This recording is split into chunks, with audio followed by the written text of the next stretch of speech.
सभी दोस्तों को मेरा नमस्कार। दोस्तों, आज का मेरा वीडियो है बिकॉज़ जिस तरीके से आईटी का ट्रेंड चल रहा है, जैसे मैं बोलता रहता हूँ कि हम बहुत सारी ऐसी प्लेसमेंट कंपनी से जुड़े हुए हैं और काफ़ी इंडिया की जो हायरिंग है, चाहे वो सर्विस बेस्ड कंपनी हो, चाहे प्रोडक्ट बेस्ड कंपनी हो, उनसे जुड़े रहते हैं। आईटी का कैसे ट्रेंड चल रहा है, उस पर मैं हमेशा इस तरीके की वीडियो बनाता रहूँगा। तो जिस तरीके से आज के टाइम में इश्यूज़ हैं, ना केवल कि जो एक्सपीरियंस होल्डर हैं, बट बहुत सारे ऐसे फ्रेशर्स हैं जो कॉलेज से निकल रहे हैं और कंटिन्यूअसली बिकॉज़ अभी जो जिस तरीके से कंप्लीटली मैं कहूँगा कि ऑलमोस्ट 1.5 साल से ऊपर का टाइम हो गया है, जहाँ पे एक तरह से पूरा स्लो डाउन है। बहुत सारे ऐसे कॉलेजेस मैंने देखे, प्राइवेट कॉलेज भी को जिस तरीके से एक बाढ़ आई थी कॉलेज, इंजीनियरिंग कॉलेज की, वो अभी रिड्यूस हो गए हैं। बहुत सारे कॉलेज बंद भी करना पड़ रहा है बिकॉज़ उनकी सीटें फिल नहीं हो पा रही हैं। जो लोग आईटी ग्रेजुएट्स निकल पा रहे हैं, उनको प्लेसमेंट नहीं मिल पा रही है। तो इतने ज़्यादा जो इश्यूज़ आ रहे हैं, स्पेशली फ्रॉम द फ्रेशर्स जो निकल पे आ रहे हैं, क्योंकि कैंपस प्लेसमेंट एक तरह से बंद है। जो आ भी रही कंपनी से, वो सिर्फ आके अपना मतलब ये दिखाना चाह रही हैं कि नहीं नहीं वो हायरिंग कर रहे हैं, बट अगर ग्राउंड रियलिटीज़ को देखें तो वो उनकी हायरिंग एकदम स्टॉप है। वो कुछ लोगों को ऑफ़र दे जाते हैं और बहुत सारे ऐसे आपने केसेस देखे होंगे जहाँ पर वो ऑफ़र दे जाते हैं। ऑफ़र के बाद वो या तो अपना जॉइनिंग का पीरियड बढ़ा रहे हैं या फिर उसको रिजेक्ट कर रहे हैं। तो जी, इस तरीके से इस सिचुएशन में लोगों को क्या करना चाहिए, स्पेशली फ्रेशर्स को क्या करना चाहिए, और जो एक्सपीरियंस लोग हैं उनके लिए आगे का कैसे किस तरीके से रोड मैप हो गई। तो उस पे मैं अपने जो रिक्रूटमेंट पॉइंट ऑफ व्यू से, या जो भी मैं आईटी इंडस्ट्री में ऑलमोस्ट 20 ईयर्स रहा हूँ, तो उस पर मैं अपने व्यूज़ दूंगा। तो दोस्तों, सबसे पहले बिकॉज़ अभी जिस तरीके से एक ट्रेंड चल रहा है शॉर्ट्स का, तो मैंने बहुत से दिनों से मतलब बिकॉज़ एक इतने लंबे वीडियोस नहीं बनाए हैं, क्योंकि जिस तरीके से एक ट्रेंड चल रहा है, तो आए दिन मेरे बहुत सारे ऐसे शॉर्ट्स आते रहते हैं बिकॉज़ वो ईज़ी टू वॉच होता है और ईज़ी टू प्रिपेयर करना भी आसान रहता है। तो आप उनको एक तरह से लाइक एंड सब्सक्राइब कर सकते हैं बिकॉज़ जितना भी मोटिवेशन मिलेगा उसी से मैं इंस्पायर होकर आगे आने वाले समय में जो भी ट्रेंड चल रहा है और कैसे मैं लोगों को हेल्प कर सकता हूँ एम्प्लॉयड में, उस तरीके की वीडियो बनाता हूँ। तो let's come on the topic. तो दोस्तों, सबसे पहले मैं सजेस्ट करूँगा कि मैंने इवन कुछ शॉर्ट्स भी बनाए हैं, तो उसमें मैंने स्पेसिफिक फ्रेशर्स को बोला है कि आप बैठो मत, बिकॉज़ मैं इसके बिल्कुल भी फेवर में नहीं हूँ कि आप कभी भी किसी भी चीज़ का गैप लेके आप उसकी प्रिपरेशन करें और फिर जाके। तो सिमिलरली जैसे बहुत सारे ऐसे ग्रेजुएट्स को मैंने देखा है कि उनका क्वालिफिकेशन हो गया, बस पढ़ रहे हैं, इंटरव्यूज़ दे रहे हैं। तो आपको जो भी ऑफ़र मिलता है, जहाँ से भी मिलता है, बिकॉज़ आईटी से जैसे मैंने बोला है, मेरे बहुत सारे आप वीडियोज़ को देखेंगे कि आईटी में सिर्फ ऐसा नहीं है कि सिर्फ प्रोग्रामिंग के जॉब होते हैं, उसमें उससे इंटरलिंक बहुत सारे होते हैं। जैसे सपोर्ट के रोल होते हैं, एक एंड यूज़र सपोर्ट रहता है आईटी के अंदर, जो क्लाइंट इंटरेक्शन के जैसे बिजनेस एनालिस्ट के होते हैं, रिक्वायरमेंट गैदरिंग के होते हैं, आईटी इम्प्लीमेंटेशन के होते हैं, आईटी में टेक्निकल इंफ्रा सपोर्ट होता है। तो इससे बहुत सारे इस तरीके के जॉब रोल्स होते हैं। अगर आपको कोई भी अपॉर्चुनिटी ऐसी मिल रही है तो आप उसको ज्वाइन कर लें, बिकॉज हम जिस तरीके से रिक्रूटमेंट में हैं, जनरली अगर हायरिंग होती है तो वो इतने डीप लेवल पे नहीं होती कि आप उस कंपनी में काम कर रहे थे तो आपका एक्चुअल काम क्या था, ये आपको इंटरव्यू के अंदर प्रूव करना पड़ता है। और अगर आप टेक्निकली अगर आप परफेक्ट है, या टेक्निकली जैसे अभी सपोज़ मैं अगर एग्जांपल दूं कि जावा के अंदर आपको सपोज़ जावा के अंदर आपको जावा प्रोग्रामिंग के लिए आपको जॉब करना है, और ड्यू टू एनी चांस आप सपोज़ 21 में आपका ग्रेजुएशन हुआ था, इसके बाद आप सपोज़ किसी कंपनी में जॉब कर रहे थे, वहाँ पे आप एक तरह से जो एप्लीकेशन सपोर्ट का काम था, तो आपने एटलीस्ट 2 साल काम किया। 2 साल के बाद आप अपने स्किल्स को इम्प्रूव करते गए, और जब प्रोग्रामिंग का आपको जॉब मिल रहा है और आप इंटरव्यू दे रहे हैं, तो उस टाइम आपको ये कन्विंस करना है कि वहाँ पर जब आप काम कर रहे थे जावा में, तो प्रोग्रामिंग का था, वहाँ बहुत सारे ऐसे न्यू इन्हांसमेंट आते रहते थे, नए चेंजेस आते रहते, नए मॉडिफिकेशन आते रहते थे, तो वो आप प्रोग्रामिंग करते थे। और वहाँ पर आपको बिकॉज जब भी आपका इंटरव्यू क्लियर होगा, तो बस ये देखा जाएगा कि आप उस कंपनी में किस ड्यूरेशन से किस ड्यूरेशन तक काम करते हैं। ये आपको सिर्फ प्रूव करना पड़ेगा कि आपका स्किल सेट क्या है। तो मैं ये स्ट्रांगली इस पे बिलीव करता हूँ, और मैंने देखा है कि इस प्रैक्टिस को फॉलो करके बहुत से लोगों ने, बिकॉज अगर आप बैठे रहे तो और गैप हो गया, और गैप के अंदर सीधा सा रहता है, लोगों को भी ये लगता है कि नहीं यार, इसका प्रोफेशनल एक्सपीरियंस नहीं है, इसने काम नहीं किया, तो ये पता नहीं काम कर पाएगा नहीं कर पाएगा, और आपके अंदर भी फ्रस्ट्रेशन आएगा। तो आपको जो भी अपॉर्चुनिटीज़ मिल रही है, आप उसको चूज़ कर लो, और रादर देन वेट करने के लिए। अब रहा सवाल आपका कि चल क्यों रहा है इस तरीके से, मतलब ये स्लो ऑफ, और ये मतलब तो इसका मैं सीधा सा मैं कहूँगा कि पहले उस समय में होता था कि एक फास्ट रिएक्शन दिखता था, मतलब एक ले ऑफ होता था, इसके बाद बल्क में लोगों को फायर किया जाता था, 1-2 महीने बाद सेटल डाउन करके, और फिर से वो एक तरह से रीहायरिंग या रीप्रोसेस करते रहते हैं। तो ये आईटी कंपनीज़ के लिए, जैसे मैं हमेशा बोलता रहता हूँ, एक नॉर्मल सा ट्रेंड है। और ये आईटी कंपनीज़ के लिए नहीं, ये हर कंपनी जो भी प्राइवेट सेक्टर की कंपनीज़ होती है, बिकॉज सिर्फ ये गवर्नमेंट के अंदर ये फैसिलिटी आपको मिलती है कि वहाँ पे आप अपना लॉन्ग टर्म में सर्वाइव कर सकते हैं। बट प्राइवेट कंपनीज़ में एक लेवल पे हम भी रिक्रूटमेंट में है, एक लेवल पे हम भी देखते हैं कि हमारा टोटल जो स्ट्रेंथ है उस स्ट्रेंथ में प्रोडक्टिविटी कितनी आ रही है। सपोज लेट से अगर मेरे यहाँ 50 लोग काम कर रहे हैं तो 50 में प्रोडक्टिविटी काम कितने लोगों का आ रहा है, मतलब 30 लोग काम कर रहे हैं या 35, तो हम 35 को रिटेन करते हैं और बाकी उनका या तो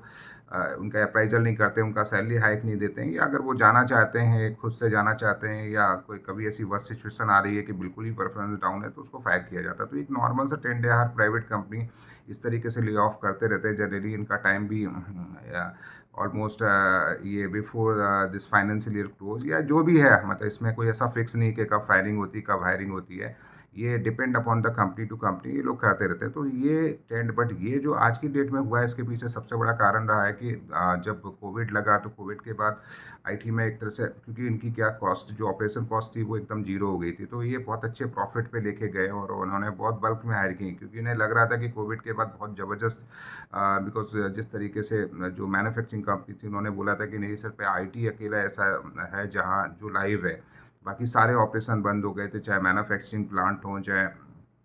जितने भी डिटेल विटेल का, क्योंकि कोविड आपने देखा है सभी लोगों को, तो मैं उसको लेके नहीं जाऊंगा, मेरा जो सब्जेक्ट है बेसिकली मैं उसी पर फोकस करूंगा। तो कोविड के टाइम जिस तरीके से इन कंपनीज़ को लगा था कि नहीं यार अपने बिज़नेस को बचाना है, कुछ भी करना है तो आईटी इनेबल्ड करना पड़ेगा, ऑटोमेशन में जाना पड़ेगा, तो इन्होंने कंपनीज़ को भी ये फोरकास्ट लग रहा था कि नहीं यार बहुत सारा प्रोजेक्ट आने वाला है इवन,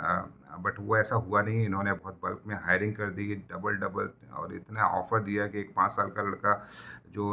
3 या 5 साल का है उसका बिना उसको मतलब टेक्निकली जज किए उन्होंने कहा ठीक है अभी जो आ रहा है लेते रहो, और 25-25 30-30 लाख के पैकेज बांटे। तो आज की डेट में वो उसका इम्पैक्ट आ रहा है, बिकॉज इनका जो टोटल स्ट्रेंथ है, तो टोटल इनकी जो प्रॉफिटेबिलिटी निकली है आपने देखा होगा, जितने भी इनके क्वार्टरली रिजल्ट आ रहे हैं वो कैसे भी, बिकॉज आप फाइनेंशियली अगर आप इनके देखेंगे तो कहीं ना कहीं ये थोड़ा बहुत प्रॉफिट टू लास्ट